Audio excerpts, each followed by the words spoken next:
Kardinali Newman. Huyu akiwa bado kijana aliishi kule Italia, na siku moja akiwa anarudi nyumbani Uingereza alikozaliwa, akiwa kwenye meli, zile meli zilitumika sana. Walipofika eneo la Sicilia, meli ilipata shida kidogo, ikachelewa pale kwa siku kadhaa. Naye katika kipindi kile ambacho meli imechelewa, akaugua sana tu, mpaka akafikiri anakufa, mwisho wake umefika. Akiwa katika hali hiyo ngumu, aliandika maneno yafuatayo: mwanga niongoze katika hili giza. Mwanga wa Mungu niongoze katika hili giza, anaandika Newman. Kwake kilikuwa ni kipindi cha giza, lakini hakukata tamaa. Bado aliamini katika mwanga wa kimungu. Ndugu yetu Askofu Bernardin, naye ninamwona kama Newman. Nilikuja kumwona wiki mbili kabla hajaenda Nairobi kwa matibabu.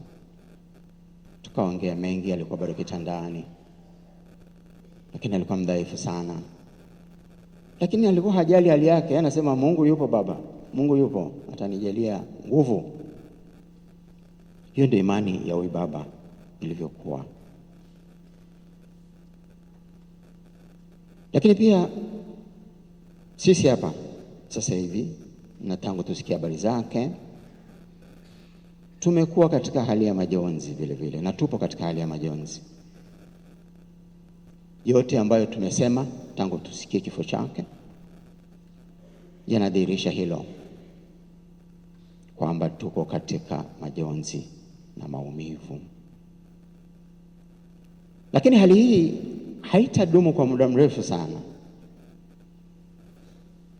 Ni kwa sababu tunajua kwamba nguvu ya Yesu mfufuka itajaza utupu aliouacha mwenzetu.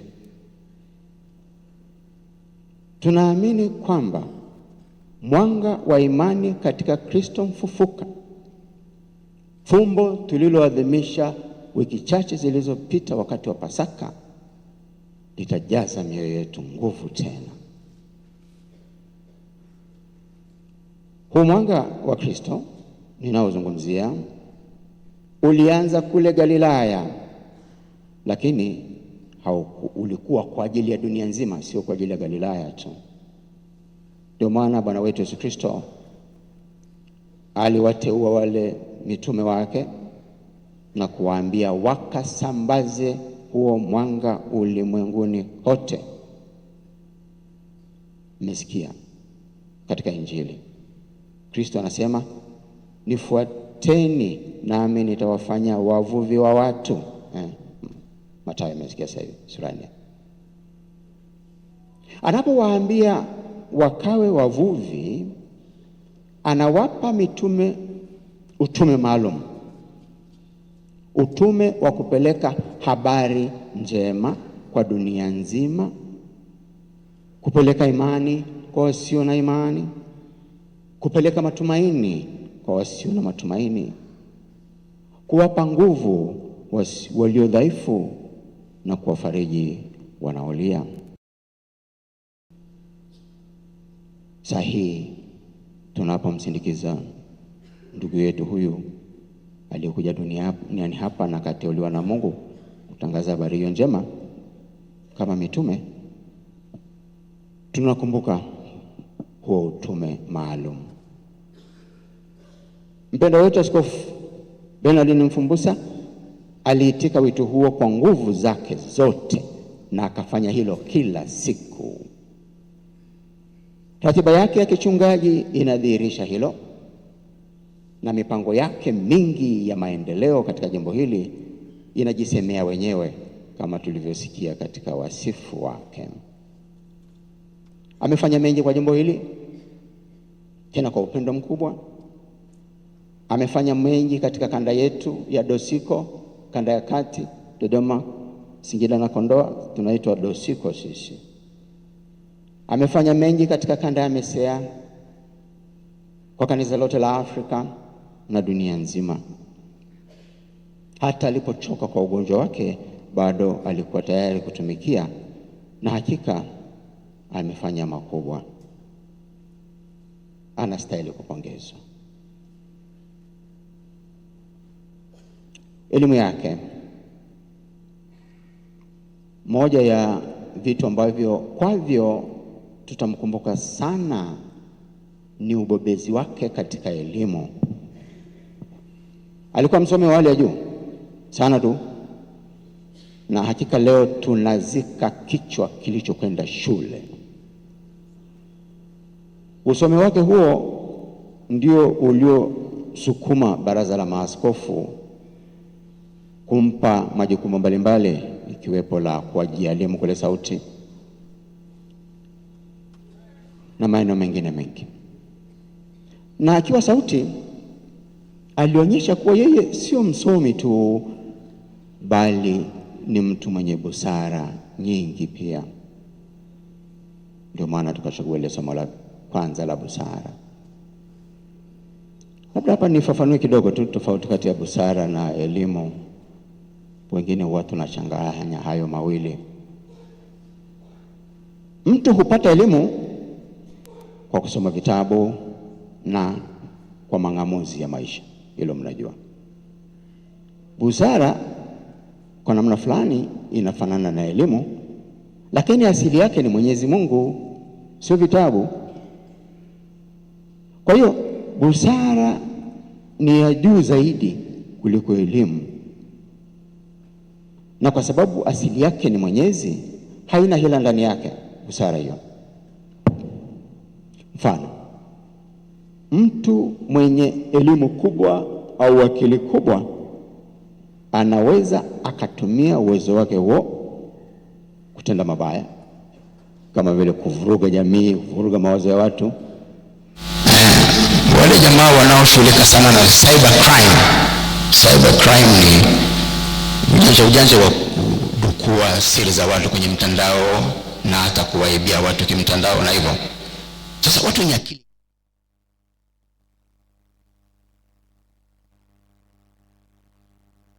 lakini akiwa na busara ya kimungu, yote anafanya sawa sawa Mungu anavyopenda.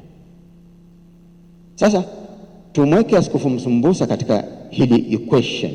Mnakumbuka hesabu ya equation Tumweke sasa kwenye hilo equation. Nilianza kwa kusema kuwa Askofu Msumbusa alikuwa msomi sawa sawa, lakini kwa kujua kuwa elimu peke yake haitoshi, aliomba sana na kuishi kwa nguvu zake zote busara aliyopata kwa Mwenyezi Mungu. Kwa maneno mengine, aliishi kile tulichosikia kwenye somo la kwanza mzee Busara aliyotuambia.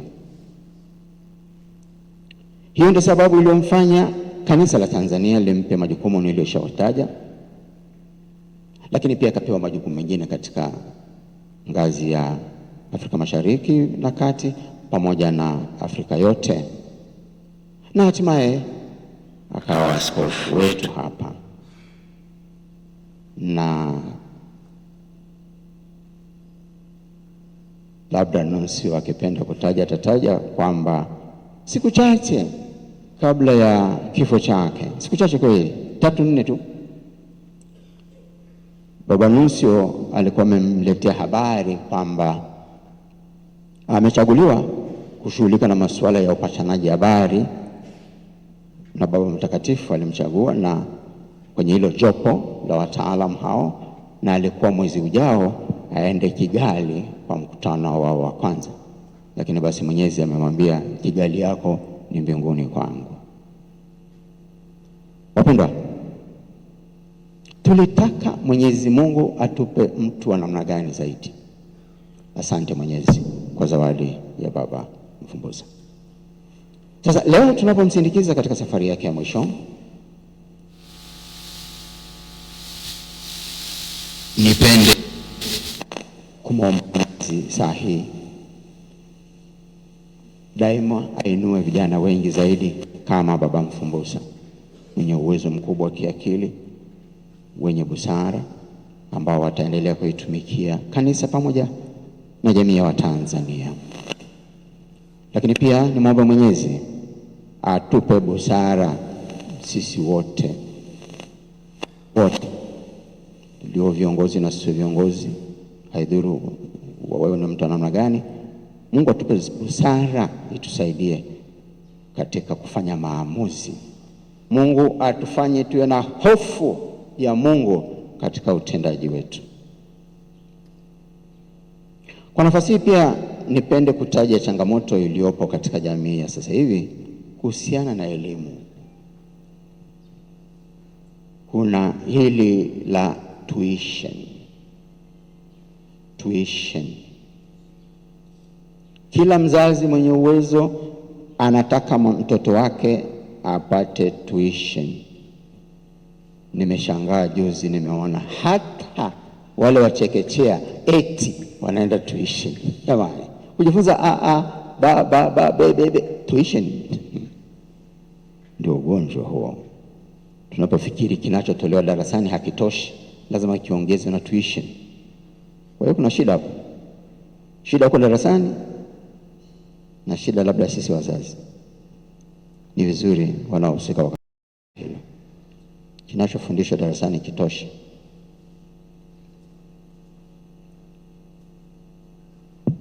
Lingine linalotokana na hilo, sasa wazazi tukesha fikiri elimu ndio kila kitu, ndio alfa na omega, ndio kila kitu.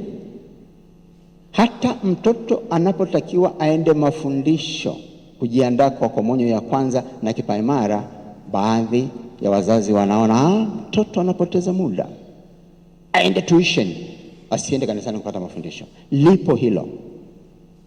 Mashahidi zangu ni wa paroko na mababu na wale wakatekista na wafundisha watoto. Kwa hiyo naomba niombe wazazi wote sasa rasmi kabisa kama mzee, naombeni wakati wa masomo ya kawaida mtoto aende shule na asome kwa nguvu zote, lakini inapokuja masuala ya kwenda kujifunza dini aende akakae na wenzake. Na linalofanana na hilo ni wale wazazi wachache ambao kwa sababu ya vijisenti vyao hawataki watoto wao wakachanganyike na watoto wengine kwenye mafundisho. Mtoto wangu hawezi kwenda huko. Baba mmoja alikuja na gari akamchukua mtoto kabisa akiwa na wenzake wanajifunza mafundisho. Si vizuri wazazi. Niseme nini tena kuhusu baba huyo? Mmesikia eneo lake la ubobezi ni teknohama au tehama. Mmesikia katika wasifu. Hiki ni kifupi cha teknolojia ya habari na mawasiliano, kwa Kiingereza wanaita ICT, Information and Communication Technology. Hii ni dhana pana sana inayojumlisha matumizi ya kompyuta, vifaa vya mawasiliano kama simu na mitandao na hivyo, na mfumo wa kidijitali, kuhifadhi, kuchakata, kusambaza taarifa hivyo.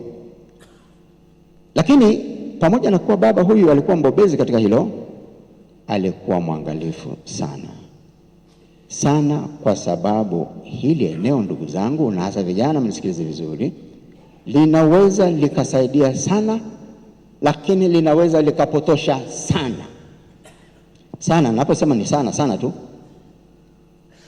nichukue mfano wa AI, Artificial Intelligence, au kwa Kiswahili inaitwaje?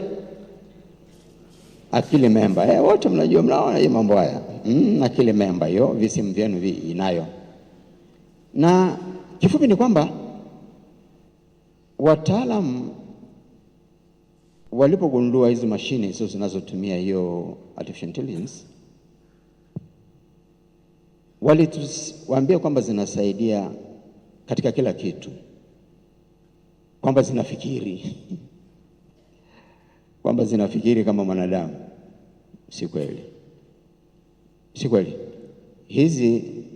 Hizi programs hizi, kama kwa mfano nyinyi mnaotumia ChatGPT, mtatambua kwamba kinachofanyika ni kwamba hizi program zina uwezo mkubwa sana wa kutafuta taarifa nyingi kwenye mtandao kwa haraka sana.